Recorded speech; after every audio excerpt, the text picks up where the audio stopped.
पिछले वीडियो में आपने पढ़ ही लिया है कि घातांक क्या होता है और घातांक कैसे निकाला जाता है, साथ में उसके फॉर्मूलाज भी देख लिया है। तो चलिए देखते हैं हम लोग एक्सरसाइज 2.1। तो देखते हैं क्वेश्चन पहला क्या दिया है, -5 का घात 3। अब यहाँ पे माइनस दिया है तो हम लोग इसको ऐसे लिख सकते हैं, माइनस को अलग कर दिए और उसको अलग लिख लिए नंबर को। अब ये क्या है, -1 का घात 3 और 5 का घात 3। ये कौन से फॉर्मूला से होगा, a का घात m और b का घात n बराबर ab का घात n। मतलब ये क्या है, a है, ये b है और दोनों का घात क्या है, दोनों का घात क्या है, सेम है। मतलब ये क्या हो गया, एक साथ लिख सकते हैं हम लोग। ठीक है, अब इसमें एक और फॉर्मूला लगेगा, क्या लगेगा, -1 विषम संख्या है तो वो क्या रहेगा, -1 ही रहेगा। ठीक है, तो ये तो -1 ही रहेगा और यहाँ पे जो घात है वो 3 है। ठीक है, और वो किस में है, 1 में है। तो आपको पता है 1 का घात अगर 1 को हम लोग 100 बार भी गुना करें तो वो उतना ही रहता है, तो इसको उतना ही लिख लिए। और ये हो गया 5 का घात 3।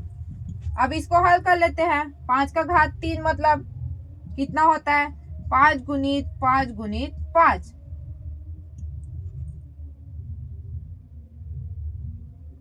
5 का घात 3 मतलब 125। अब इसका गुना करेंगे तो क्या आ जाएगा, 125। ये हमारा आंसर है। बहुत ही इजी है, कुछ नहीं किए हैं। एक बार और रिपीट कर रही हूँ, इसको क्या किया है, माइनस अलग करना था इसलिए हम लोग -1 लिखे हैं, फिर घात को अलग अलग लिख लिए है। अब क्या किए हैं, -1 में विषम है तो वो हटेगा नहीं तो माइनस ही रहेगा, और पावर सेम, पावर क्या है, 1 में कितना भी पावर हो तो उसको 1 ही लिखते हैं, तो लिख लिए हैं। और यहाँ पे क्या है, जो 5 है उसका अलग से हम लोग मल्टीप्लाई कर दिए हैं। अलग से अगर मल्टीप्लाई नहीं करेंगे तो आपको अगर क्यूब याद है, घातांक याद है, तो आप घातांक डायरेक्ट लिख सकते हैं और उसका मल्टीप्लाई कर सकते हैं। इजी है। दूसरा क्वेश्चन, दूसरा क्या है, -4 का घात 5। ये भी सेम है, इसमें 3 दिया था, इसमें 5 दिया है। फिर से वैसे लिख लेते हैं इसको, -1 का घात 5 और ये लिख लिए। अब इसको अलग अलग लिख लेते हैं, -1 का घात 5 और 4 का घात 5 लिख लिए। फिर से यहाँ पे फॉर्मूला लगेगा, -1 क्या है, विषम संख्या, तो क्या हो जाएगा, -1 ही रहेगा। ठीक है, तो ये क्या हो जाएगा, -1 का गुना कितना भी बार करो वो उतना ही होगा। 4 का घात, -4 का घात 5, इसको हल कर सकते हैं। अगर इसको 4 का घात 5 बार हम लोग 4 को गुना करेंगे तो क्या आएगा, 1024 माइनस में कर सकते हो, यहां तक भी आप लिख सकते हो। अगला क्वेश्चन देखते हैं, -2 का घात 6। अब देखते हैं इसमें क्या है, सम संख्या है तो ये थोड़ा सा नया है। इसको भी लिख लेते हैं, 1 गुना 2 का घात 6 लिख लिए। अब यहाँ पे क्या होगा, 1 का घात 6 गुना 2 का घात 6।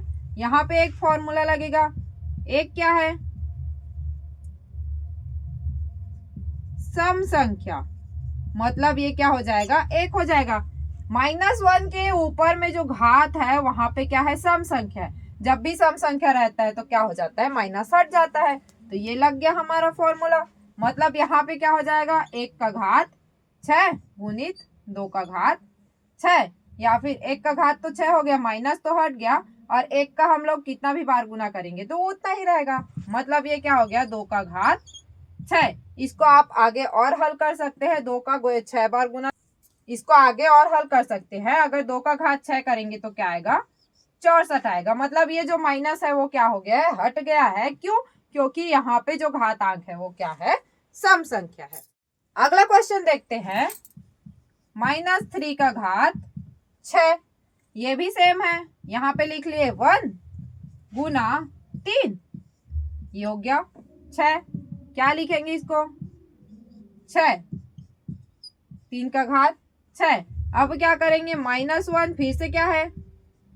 सम संख्या, मतलब क्या हो जाएगा? ये 1 हो जाएगा। तो ये क्या हो गया? ये माइनस हट गया और यहाँ पे घात क्या हो गया? हट गया। इसको लिख सकते हैं हम लोग 3 का घात 6। अब ये क्या है? 3 का घात 6 1 से गुना होगा तो उतना ही आएगा। आ गया। इसको आगे आप और हल कर सकते हैं। क्या आएगा? 729। क्लियर है? चलिए देखते हैं क्वेश्चन नंबर 2। निम्न को घातांक के रूप में लिखिए। घातांक के रूप में लिखना है तो उसमें पहला क्वेश्चन है 5 का घात 4 गुणित -5 का घात 2। तो चलिए देखते हैं इसको हल कैसे करेंगे। दिया है 5 का घात 4 गुणित -5 का घात 2। अब इसको जैसे हम लोगों ने अभी पहला देखा था वैसे लिख लेते हैं। 5 का घात 4 हो गया। इसको कैसे लिखेंगे हम लोग?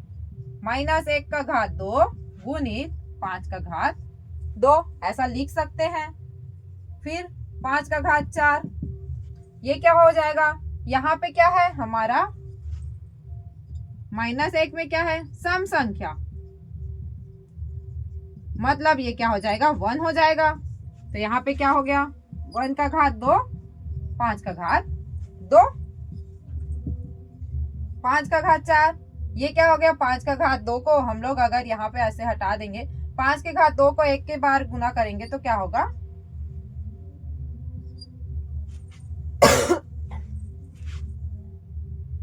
यहाँ पे क्या हो गया? 1 गुणित 5 का घात 2। अगर 5 के घात 2 को 1 बार गुना करेंगे तो कितना आएगा? 5 का घात 2 ही आएगा। अब यहाँ पे एक और फॉर्मूला यूज होता है। कौन सा? ये क्या है? आधार है। आधार क्या है? सेम है। सेम है। और क्या है? घातांक क्या है? अलग अलग है, मतलब m और n। तो ये फॉर्मूला कौन सा आ जाएगा? गुना वाला, मतलब a का घात m धन n। जब भी आधार सेम हो और घातांक अलग अलग हो और उसका गुना हो तो क्या हो जाता है? जुड़ जाता है। मतलब हम लोग क्या कर सकते हैं? आधार को सेम लिख दिए और घातांक को क्या कर दिए? जोड़ दिए। तो क्या आ गया? 5 का घात 6। मतलब हम लोग क्या लिखे? घातांक के रूप में लिखना था, ये घातांक के रूप में लिख लिए। ये है इसका हल।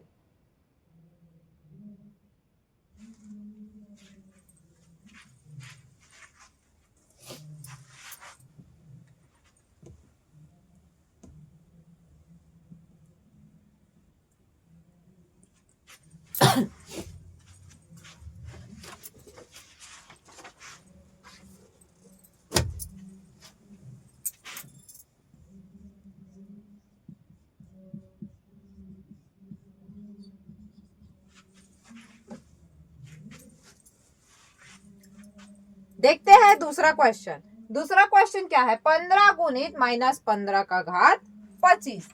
हल लिख लेते हैं। अब यहाँ पे देखते हैं क्वेश्चन में 15 के घात में कुछ नहीं है का मतलब 1 होता है। तो इसको क्या कर लिए? 15 का घात 1 गुणित, अब ये माइनस वाला हो गया चालू, -1 का घात 25 गुणित 15 का घात 25, ऐसा लिख सकते हैं हम लोग। लिख लिए। ठीक है।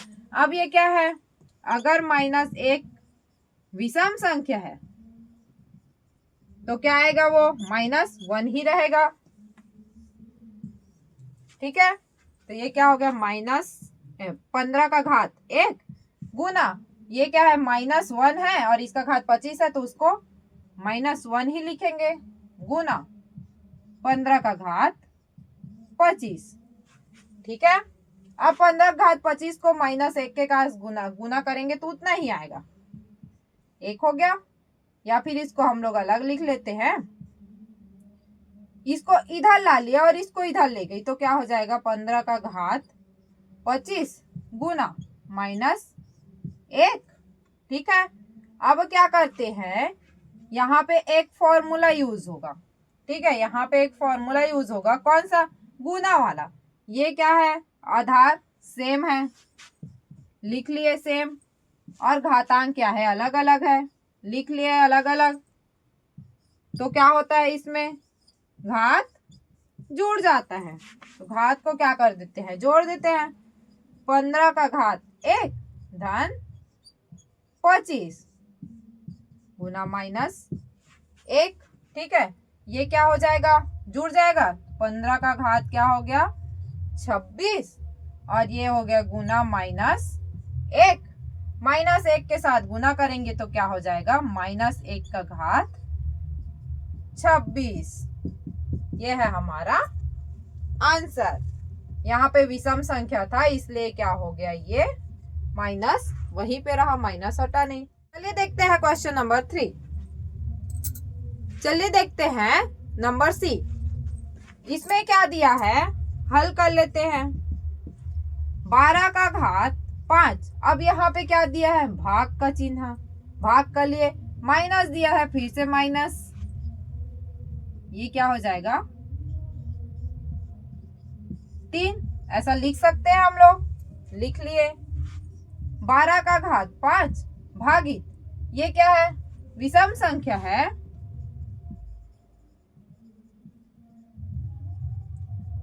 विषम ही रहेगा, तो इसको क्या कर लेते हैं, -1 गुणित 12 का घात 3। ठीक है, 12 का घात 5। अब क्या करते हैं, इस माइनस को उधर ले गई और इसको मैं इधर ला ली, इसको साथ में लिख लिए। अब यहाँ पे फिर से एक फॉर्मूला लगेगा, क्या, ये आधार सेम है और घातांक अलग अलग है। अब आधार को हम लोग सेम लिख लिए, घातांक को अलग अलग लिख लिए और यहाँ पे चिन्ह है भाग का।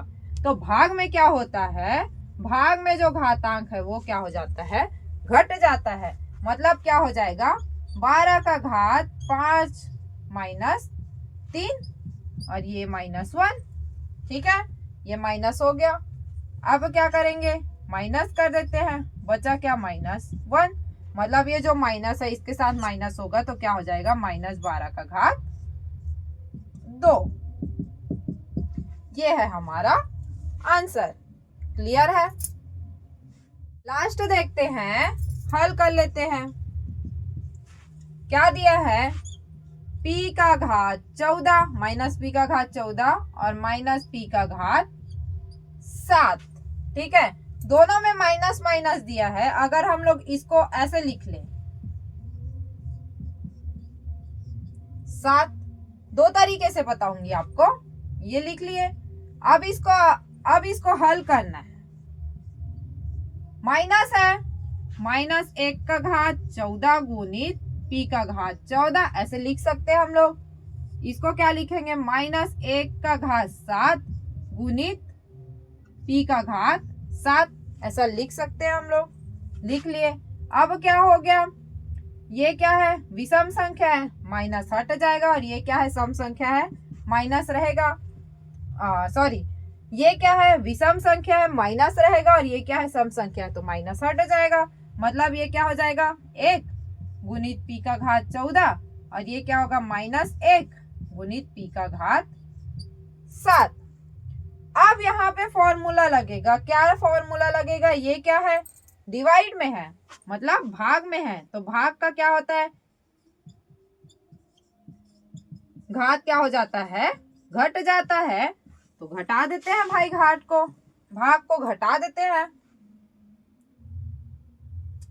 घटा देते हैं हम लोग घातांक को। ठीक है, तो ये क्या हो जाएगा -1 और गुना p का घात 14 -7, घटा दिए -1, ये दोनों घट जाएगा तो क्या आ जाएगा p का घात 7, मतलब -p का घात 7। ये हमारा होगा आंसर। अब देखते हैं क्वेश्चन नंबर 3। क्वेश्चन नंबर 3 क्या बोल रहा है, दोनों पक्षों को हल कर निम्न कथनों की सत्यता की जांच कीजिए। मतलब हम लोग को दो पक्ष दिया जाएगा, उसमें हम लोग को हल करना है और वो सही है कि नहीं है वो बताना है। तो चलिए देखते हैं क्वेश्चन, चलो हल करते हैं। देखते हैं -2,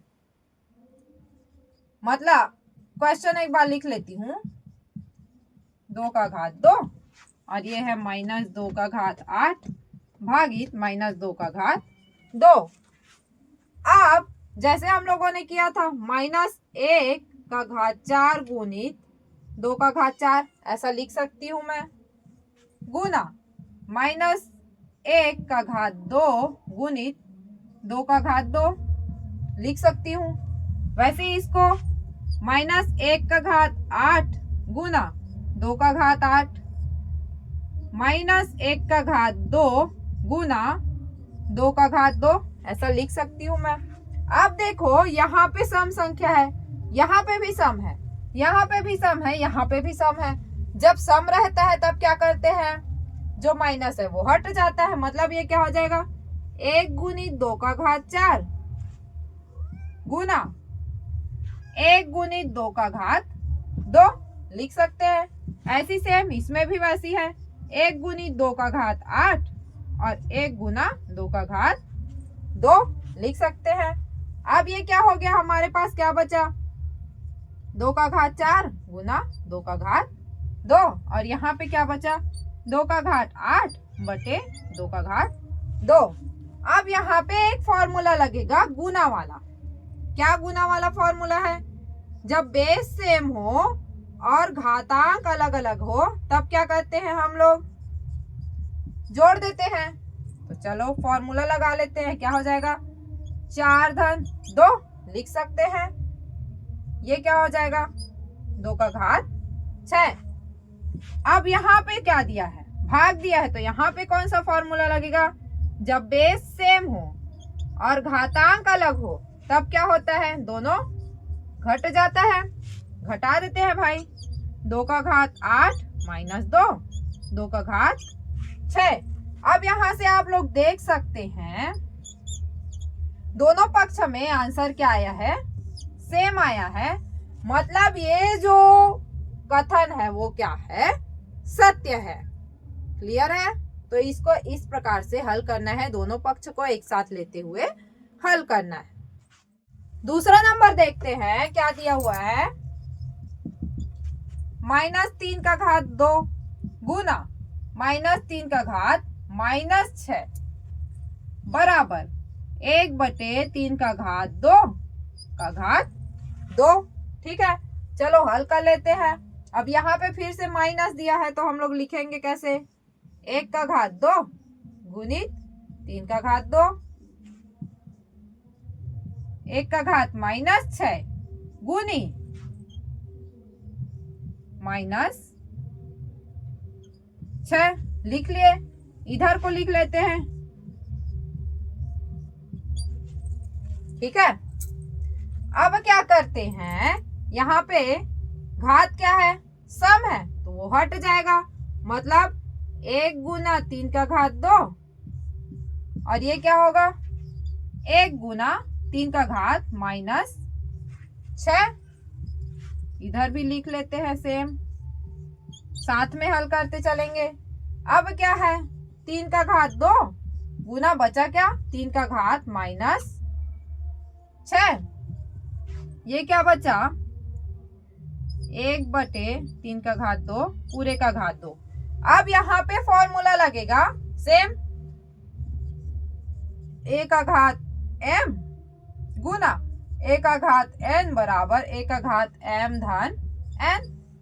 और यहाँ पे फॉर्मूला लगेगा 1/, ठीक है, यहाँ पे फॉर्मूला लगेगा a⁴m पूरे का घात n बराबर a⁴m गुना n, ठीक है। कर लेते हैं हल। ये क्या हो जाएगा, 3 का घात 2 धन -6 और ये क्या होगा, 1/3 का घात 2 गुना 2। इसको मैं यहाँ पे लिख रही हूँ, क्या आया था, 2 धन -6 और इधर बचा था 1/3 2 गुणित 2। हल कर लेते हैं। ये क्या हो जाएगा, प्लस और माइनस का क्या हो जाता है, माइनस हो जाता है। मतलब 2 का -6 ऐसा हो जाएगा। और ये क्या होगा, 3 का घात 4। यहाँ पे क्या आएगा, 3 का घात 4। चूंकि बड़ी संख्या में माइनस है तो क्या होगा, ये माइनस हो जाएगा और ये क्या हो जाएगा, 3 का घात 4। अब फिर से यहाँ पे एक फॉर्मूला लगेगा, ये आंसर नहीं है, यहाँ पे एक फॉर्मूला लगेगा। कौन सा फॉर्मूला लगेगा? a का घात n, तो ये क्या हो जाता है माइनस n। ये फॉर्मूला है, ये अगर ऐसा रहता तो ऐसे लिखते, और इस फॉर्म में है तो इस फॉर्म में लिखेंगे। तो ये क्या हो जाएगा हमारा 3 का घात -4 हो जाएगा। मतलब दोनों पक्ष में क्या आया, आंसर सेम आया। मतलब ये क्या है, ये कथन जो है वो सत्य है। क्लियर है? लास्ट है -7 का घात 32 भागित -7 का घात 32। तो इसको कैसे लिखेंगे हम लोग? 32 क्या लिख सकते हैं, 7 का घात 32, नीचे भी सेम हो जाएगा -1 का घात 32 गुना -7 का घात 32, और इधर क्या है 1 है। अब देखो ये सम है, ये भी सम है, मतलब ये क्या हो जाएगा, हट जाएगा 7 का घात 32, और ये क्या हो जाएगा 7 का घात 32, मतलब 1। अब यहाँ पे देखो क्या हो जाएगा, ये कट जाएगा, ये भी कट जाएगा। मतलब यहाँ पे एक फॉर्मूला लगेगा, ये क्या बचा 7 का घात 32, और ये क्या बचा 7 का घात 32। कौन सा फॉर्मूला लगेगा? भाग वाला। a का घात m गुना a का घात m भागित a का घात n बराबर a का घात m माइनस n। ये फॉर्मूला हम लोग कहाँ लगाएंगे, यहाँ पे। तो ये क्या हो जाएगा 7 का घात 32 माइनस 32, मतलब 7 का घात 32 माइनस 32 क्या हो जाएगा 0।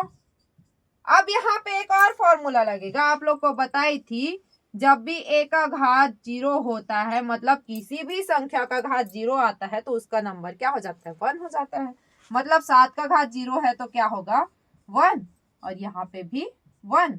मतलब क्या आया, दोनों पक्ष सेम आया। मतलब ये क्या है, कथन सत्य है। क्लियर है? तो ये था हमारा एक्सरसाइज 2.1। उम्मीद है कि आपको ये अच्छे से समझ में आया होगा। अगर आपको समझ में नहीं आया होगा तो आप कमेंट करके पूछ सकते हैं। और आगे ऐसे ही वीडियो को देखते रहने के लिए मेरे चैनल को लाइक कीजिए, शेयर कीजिए, सब्सक्राइब कीजिए। Quick learn with Vibha.